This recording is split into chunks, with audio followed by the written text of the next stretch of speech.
Assalamualaikum warahmatullahi wabarakatuh. Salam sejahtera untuk kita semua. Halo teman-teman semuanya, adik-adik atau kakak-kakak. Saya di sini ingin mempresentasikan atau menjelaskan tentang bank dan lembaga keuangan, yaitu tentang anjak piutang. Agendanya yang pertama, pengertian anjak piutang. Yang kedua, pihak yang terlibat dalam kegiatan anjak piutang. Yang ketiga, manfaat bisnis anjak piutang. Yang keempat, resiko bisnis anjak piutang.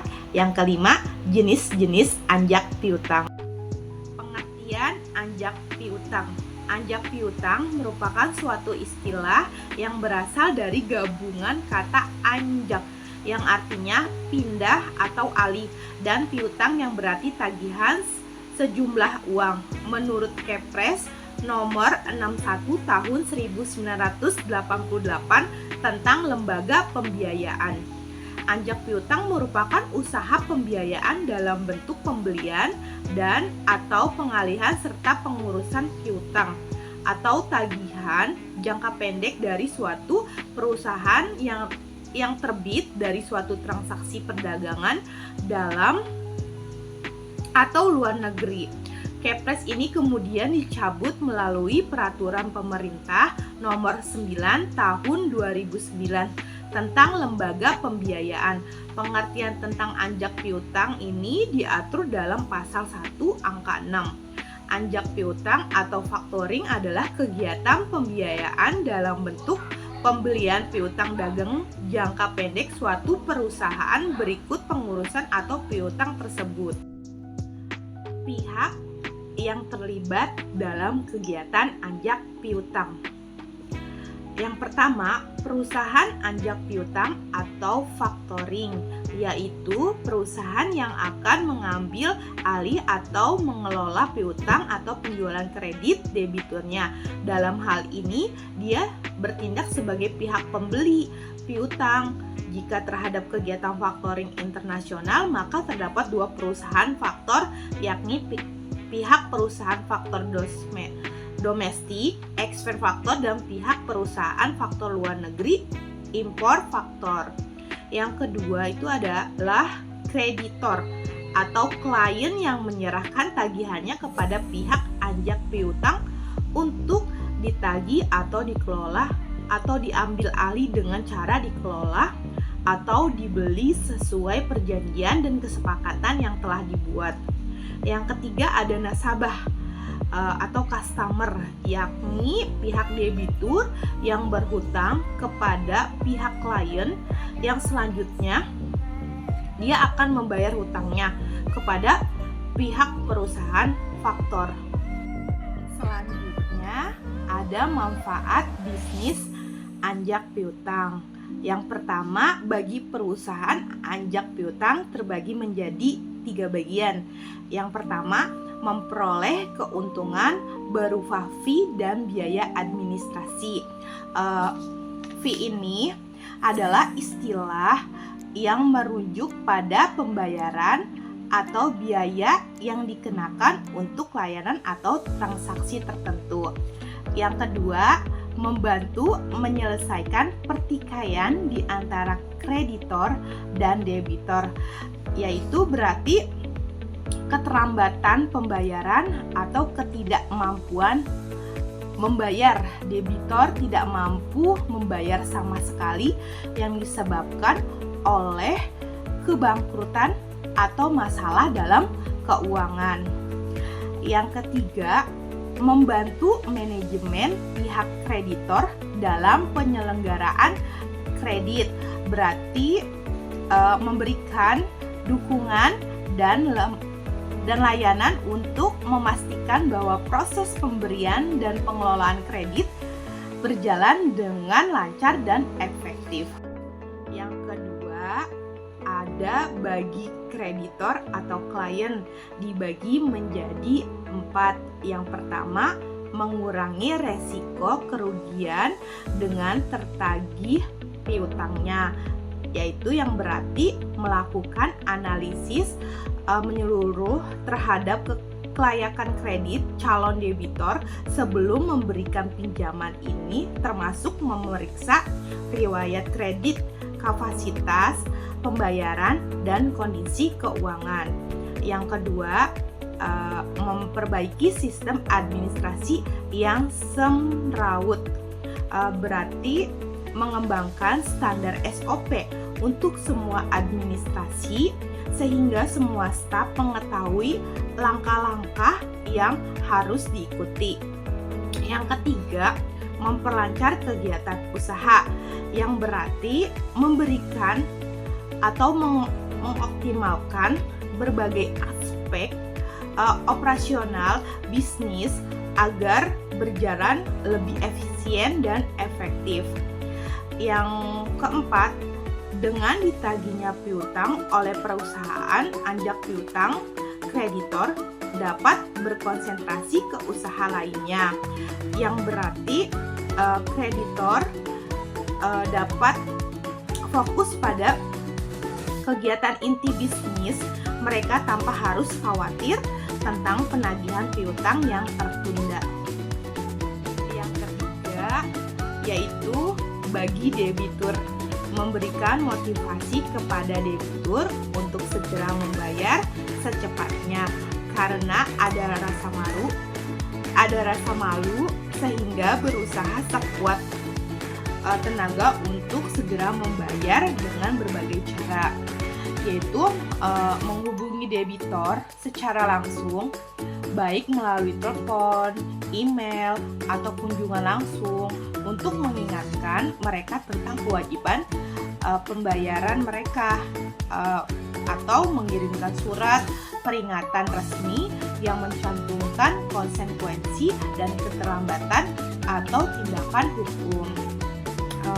Menerapkan kebijakan denda keterlambatan dalam membayarnya. Selanjutnya ada resiko bisnis anjak piutang. Yang pertama yaitu kepailitan.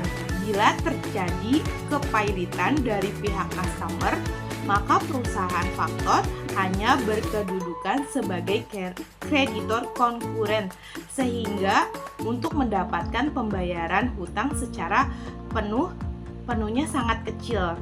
Yang kedua itu penipuan atau fraud dalam berbisnis mungkin juga terjadi karena ada alasan-alasan tertentu.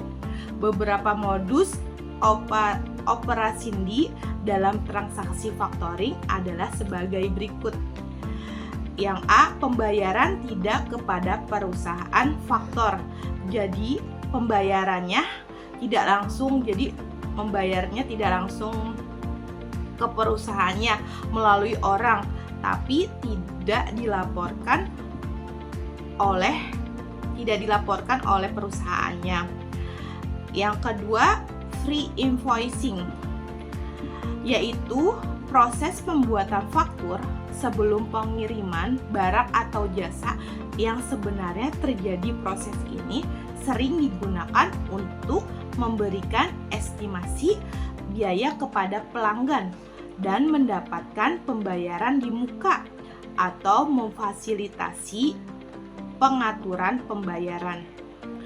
Yang C-nya itu fresh air invoice, yaitu yang digunakan untuk menggambarkan situasi di mana sebuah faktur atau tagihan dikeluarkan tanpa adanya barang atau jasa yang sebenarnya telah disediakan atau dikirim. Yang ketiga itu ada dilusi hutang. Hal ini terjadi bila barang yang dikirim tidak sesuai dengan yang dipesan oleh customer atau barang tersebut rusak dalam ekspedisi atau pengiriman sehingga customer tidak mau membayar secara penuh. Bila yang dipilih adalah non-resource factoring, maka perusahaan faktor yang bertanggung jawab penuh atas segala resiko kecuali disepakati sebaliknya dalam perjanjian factoring. Selanjutnya, yang terakhir ada jenis-jenis factoring. Yang pertama, berdasarkan pemberitahuan. A-nya disclosed, yaitu fasilitas yang diberikan kepada perusahaan anjak piutang dalam penagihan piutangnya dengan sepengetahuan debitor. Yang B, undisclosed, merupakan fasilitas yang diberikan kepada perusahaan anjak piutang tanpa sepengetahuan si debitur, kecuali jika ada pelanggaran terhadap kesepakatan yang telah dibuat dan atau oleh perusahaan anjak piutang mengandung suatu resiko. Yang kedua, berdasarkan tanggung jawab. A-nya with recourse, yaitu dalam hal apabila si debitur tidak mampu melunasi segala kewajibannya, maka resiko kreditur tersebut menjadi tanggung jawab pihak si kreditor dan pihak anjak piutang mengembalikan tanggung jawab ke penagihnya. Yang B, without resource, dalam fasilitas ini apabila semua resiko yang tidak terbayar dalam suatu penagihan piutang menjadi tanggung jawab pihak anjak piutang sepenuhnya dan bukan tanggung jawab kreditor. Yang ketiga, adanya berdasarkan pelanggan. A, full service factoring, merupakan perusahaan anjak piutang yang memberikan semua jenis fasilitas jasa anjak piutang baik dalam jasa pembiayaan maupun jasa non pembiayaan, termasuk fasilitas untuk menanggung resiko terhadap kredit yang macet. Yang B-nya resource factoring, yaitu jasa yang diberikan oleh perusahaan anjak piutang meliputi hampir fasilitas semua jasa piutang kecuali proteksi terhadap resiko tidak terbayar tagihannya. Dalam hal ini, resiko kredit tetap berada pada kreditor. Yang C itu bulk factoring. Jasa yang diberikan terhadap kreditor hanyalah fasilitas jasa pembiayaan dan pemberitahuan jatuh tempo pada debitor. Yang D-nya maturity factoring.